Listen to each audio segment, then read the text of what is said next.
چې لا خپل کلی وطن ورکم نور د غم مسافر ورکشه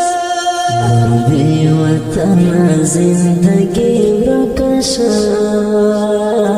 نور د پردیو مزدوري ورکشه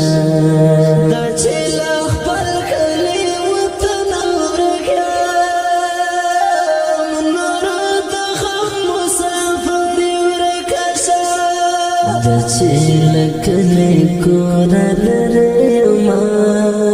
د منصب د